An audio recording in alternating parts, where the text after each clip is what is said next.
በካንሰር ታመምኩ። በካንሰር ሲታመም እግሬን ስለታመምኩ እግርህ ከጉልበት በታች ይቆረጥ ተባለ።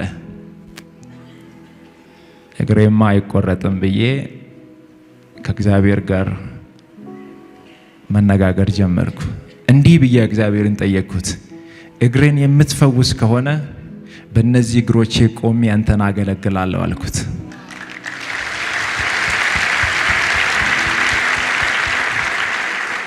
እግዚአብሔር እግሬን እንዲሁ ነፃ ፈወሰው።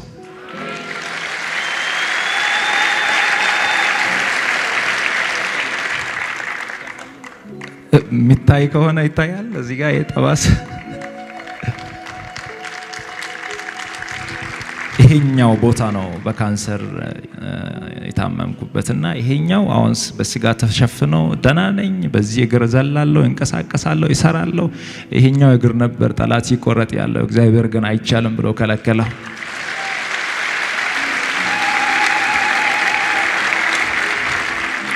በዛ ሁሉ ፈተና ውስጥ እያለው በጣም የሚወዳት እንደ አይኔ ብሌን የምጠነቀቅላት በጣም ሚሳሳላት ታናሽ እህቴ ነበረች። የኔን ጃኬት ትለብሳለች፣ የኔን ሹራብ ትለብሳለች።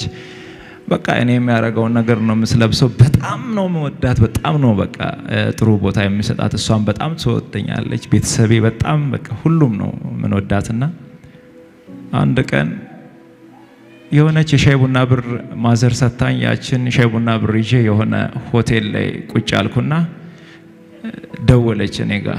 ማሙሽ ነው የምትለኝ። ማሙሽ እንዴት ነህ ስትለኝ ደህና ነኝ አልኳት።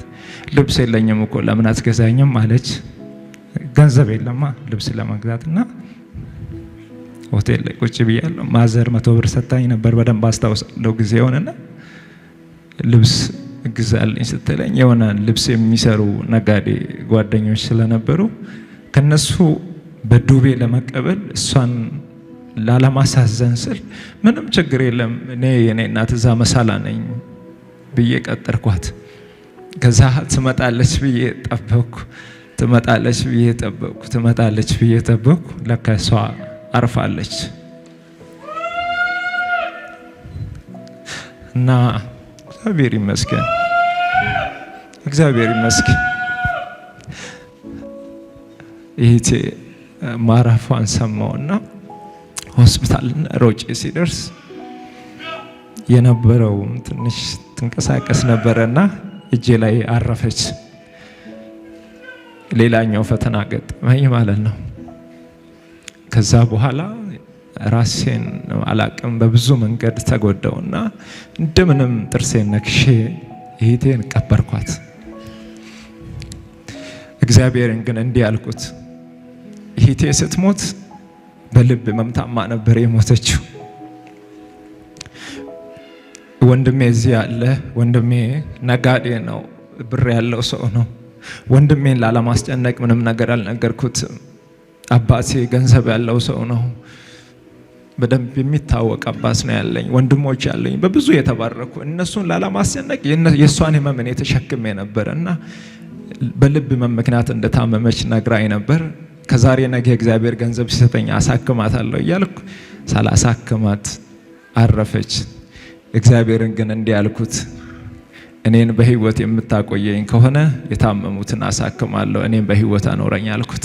አንድ ግን ከኔ ያልተላቀቀ ከባድ ፈተና ነበር። በዛ ሁሉ መሃል ማጣት፣ አንገት መድፋት፣ ብቸኝነት፣ መራብ፣ መጠማት፣ መከፋት ከኔ ያልተለየም። ያ ሁሉ ፈተና ሲገጥመኝ ሁሉን ነገር ከጨረስኩ በኋላ አሁንም ለመመለስ በሰው ፊት መውጣት አልችልም። ኪሴ ባዶ ነው፣ ቤቴ ባዶ ነው፣ ህይወቴ ባዶ ነው። እግዚአብሔርን እንዲህ ማለት ጀመርኩት፣ ትላንት የሰጠኸኝ አንተ ነህ፣ ትላንት የባረከኝ አንተ ነህ። ሲሄድም እያየህ ነው፣ በነገር ሁሉ አንተ ትክክል ነህ። ከዚህ በኋላ አንድ ነገር ልለምን፣ አንድ ነገር ልጠይቅህ። እግዚአብሔር አምላክ ሆይ በሰጭነት በረከት ባርከኝ። ኪሴ ሙሉ ይሁን፣ ቤቴ ሙሉ ይሁን፣ ጓዳዬ ሙሉ ይሁን። አሁን ባርከኝ። ካልባረከኝ አልለቅህም፣ ካልባረከኝ አልለቅህም። አንገት በደፋውበት ምድር አንገቴን ቀና ልታደርግ የምትችል አንተ ነህ። አንተን እተማመናለሁ፣ በአንተ ተስፋ አደርጋለሁ፣ አንገቴን ቀና አድርግ፣ እኔና እግዚአብሔር አንላቀቅም ብዬ አስጨነኩት። ሰላም ከለከልኩት ቀንና ማታ።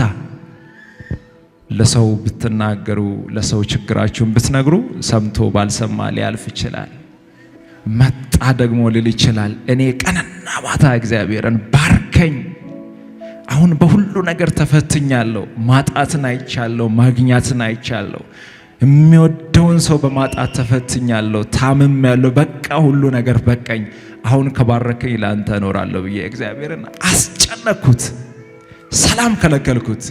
የመጨረሻ ውላችን ከእግዚአብሔር ጋር ከሰጠኸኝ፣ ከዚህ በኋላ ከባረከኝ፣ ከዚህ በኋላ በሕይወት ካኖርከኝ የሰጠኸኝን ሁሉ ለአንተ እሰጥሃለሁ፣ ለቤት ያገለግላለሁ፣ የተራቡትን አበላለሁ፣ የታመሙትን አሳክማለሁ ብዬ ለእግዚአብሔር ነገርኩት።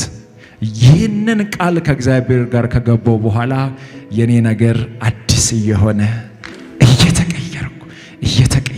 እየተቀየርኩ መጣሁ።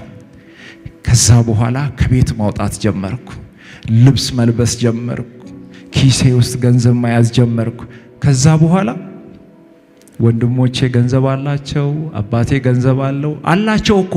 እኔ ወደ እነሱ ፊት ምን ብዬ ሊሄድ እኮ ነው የያዝኩትን የበተንኩ ሰው፣ ያን ሁሉ ንብረት ከእጄ ያጠፋው ሰው ምን ብዬ ወንድሜ ጋር ልሄድ? አዲስ አበባ ብኖረው ወንድሜ ጋር ምን ብዬ አባቴን ድጋሚ ሊጠይቅ? አፈርኩ። እግዚአብሔር ከዛ በኋላ እጄን ባረከ። የነካሁት ሁሉ ይባረካል። በአጭር ጊዜ ውስጥ እግዚአብሔር በብዙ በረከት ባረከኝ። ብዙ ገንዘብ ማግኘት ጀመርኩ፣ ብዙ ንብረት መያዝ ጀመርኩ። ከዛ በኋላ እንዴት መጣ? እንዴት ነበር? ከየት ነው የመጣው ብዬ ማሰብ ጀመርኩ። እንደ ትላንትናው መጥፋት አልፈልግማ። ከኔና ከእግዚአብሔር ጋር የነበረው ውል ምንድነው? ከሰጠኸኝ የሰጠኸኝን ሁሉንም ሰጥሃለሁ ነው። ከዛ በኋላ እግዚአብሔር ባረከኝ። ዛሬ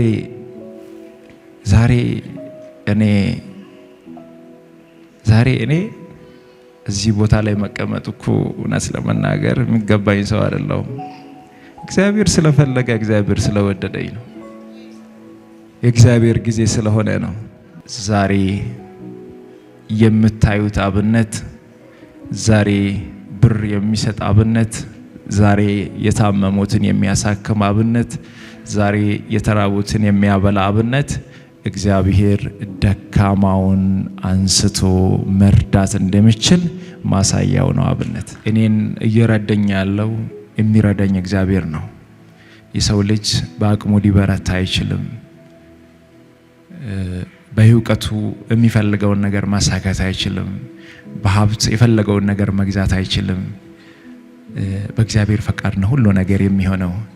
ከዚህ በተጨማሪ ግን ከኔ ህይወት ምን መማር ይቻላል? አብነት ህይወቱ ይናገራል። አብነት ኑሮ ይናገራል። ከዚህ በኋላ ሁሉ ነገር በቃኝ። እኔ አልፈልግም እኮ ዘንጦ መልበስን አልፈልግም። ጥሩ ሆቴል መጠቀምን አልፈልግም። ዘመናዊ መኪና መንዳትን አልፈልግም። አይቻለሁ ሁሉንም ነገር። እኔ የሚፈልገው በዚህ ሰዓት ላይ ምንም ያላገለገልኩ ሰው ነኝ። ምንም ያልሰራው ሰው ነኝ። ገና ነኝ፣ ታች ነኝ። እውነት ለመናገር ወጣቱ ከኔ ይማራል ብዬ የሚጠብቀው ነገር የለም። ወጣቱ ከኔ ትምህርት ይወስዳል ብዬ የሚያስበው ነገር የለም። አንድ ነገር ግን ይታየኛል። አንድ ነገር ይገበኛል። አንድ ነገር እግዚአብሔር በእኔ ላይ እንዲሰራ የሚፈልገው ነገር አለ። እግዚአብሔርን እንጠይቅ። በእግዚአብሔር ፊት ዝቅ ብለን እንለምን። እግዚአብሔርን እናገልግል። እግዚአብሔር የወደቁትን ያነሳል። ሰውነቴ እየቀነሰ መጣ። እኔ ህመሜን ለሰው ማሳየት አልፈልግም። ሰው እንዲያቅብኝ አልፈልግም። አንዳንድ ጊዜ ደግሞ ስጋ ያሳያል። ትልቁ ችግር እሱ ነው። ጃኬት ብትደረብም ይታያል፣ ውስጥ ያሳያልና ጸልዩልኝ። እኔ የኢትዮጵያ ህዝብ አንድ የሚማጸነው አንድ ለኢትዮጵያ ህዝብ መናገር የሚፈልገው ከእግዚአብሔር በታች በእናንተ ጸሎት፣ በእናንተ እንባ፣ በእናንተ ምርቃት ነው እስከዚህ ያለሁትና አሁንም እግዚአብሔር በዛ መንገድ ያቆመኛል ብዬ አስባለሁ። ግን መቀመጥ አልችልም። ለነሱ እኔ እርዳታ ሲሰበስብ ቁጭ ብዬ አይደለም፣ መቀመጥ አልችልም። መቀመጥ የማልችልበት ምክንያት አለ። እነሱ ደግሞ ተፈውሶ ሲመጡ እኔ እበረታለሁ። የነሱ ገንዘብ ተሰብስበው እያለቀሱ የነበሩ እናቶች፣ እያለቀሱ የነበሩ አባቶች፣ የአንገቱን የደፋው ወጣት አንገቱን ቀና ሲያደርግ ያቺ እናቷ በኩላሊት ምክንያት ታማ ስታለቅስ የነበረች እህታችን ሳቋን ሲያይ እኔ ልብ ይበረታል። የኔን ህመም እዛ ጋር እረሳለሁ፣ የኔን መታመም እረሳለሁ። ግን ደግሞ ሳልፈልግ ሰውነቴ እየቀነሰ መጣ። እኔ ህመሜን ለሰው ማሳየት አልፈልግም፣ ሰው እንዲያቅብኝ አልፈልግም። አንዳንድ ጊዜ ደግሞ ስጋ ያሳያል። ትልቁ ችግር እሱ ነው። ጃኬት ብትደረብም ይታያል፣ ውስጥ ያሳያልና ጸልዩልኝ። እኔ የኢትዮጵያ ህዝብ አንድ የሚማጸነው አንድ ለኢትዮጵያ ህዝብ መናገር የሚፈልገው ከእግዚአብሔር በታች በእናንተ ጸሎት፣ በእናንተ እንባ፣ በእናንተ ምርቃት ነው እስከዚህ ያለሁትና አሁንም እግዚአብሔር በዛ መንገድ ያቆመኛል።